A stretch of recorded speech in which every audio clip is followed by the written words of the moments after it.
Here is the video version of the blog, Statistics Don't Reveal Everything, written by Prasad Moyarat for cricketwicket.com. After a 12-year streak of 18 consecutive home series wins, India's dream run ended with a whimper.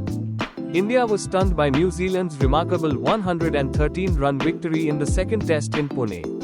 Indian batsmen considered better players of spin were clueless against Santner, which raised many eyebrows. The retirement of senior players like Rohit and Kohli has been a hot topic on social media.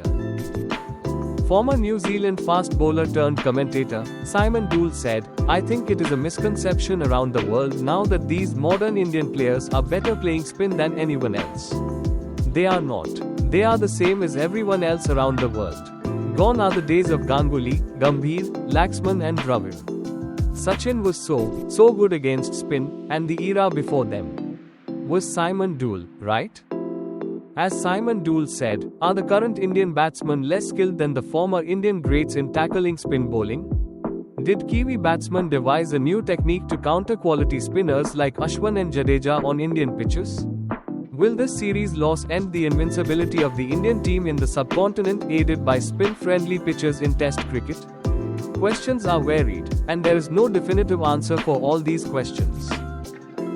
Those who criticize the current Indian batsmen and compare them to the former Indian greats have missed a major silent revolution that happened in international cricket recently, the decision review system, or in short, DRS. Pads and foot movements were critical in tackling spinners, and a batsman trying to defend or play a shot in the front foot was rarely adjudged leg before wicket in pre-DRS days. With the advent of DRS, batsmen have been compelled to make changes in their techniques to avoid getting trapped leg before wicket. This changed technique involved a different style of foot movement, and the predominant use of the bat to counter spin led to batsmen getting bowled and caught by fielders close to the bat. The DRS, decision review system, became a double-edged sword during the Pune test, where the ball behaved unusually. This situation highlighted some drawbacks of DRS, particularly the umpire's call rule. Several instances in the Pune test raised questions about this rule. For example, Shubman Gill was not given out, while Virat Kohli was adjudicated out after the appeal was referred to the third umpire, even though the DRS indicated that the ball was brushing the stumps in both cases. The umpire's call was the issue on both occasions. Was this fair? It is time for the ICC to reconsider this rule.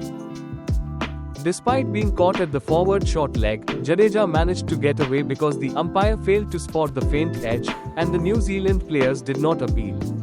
Batsmen will suffer if the ICC issues further revolutionary decisions, such as having the third umpire decide dismissals, as is the case with no ball, without taking the player's appeal or the field umpire's judgment into account.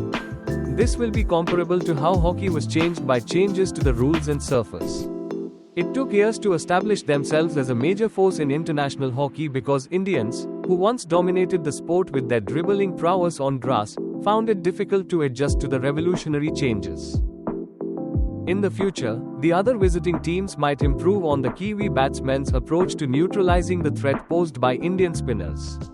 Due to technological advancements in the sport, players will need to adapt their methods. This precludes comparison to the game's past greats.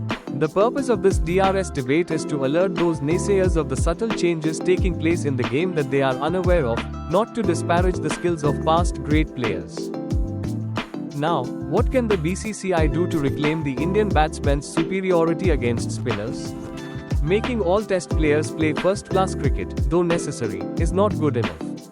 The board needs to introduce the DRS in all the first-class matches starting from the preliminary level, which will enable the players to improve their techniques to avoid LBW through DRS. The captains will learn how and when to refer a decision to the third umpire. Thus, the BCCI can help the new talents adapt to the rigors of international cricket easily. Several critical opinions and facts supported the doubts raised about the Indian players' poor performance, which resulted in the series' defeat to New Zealand.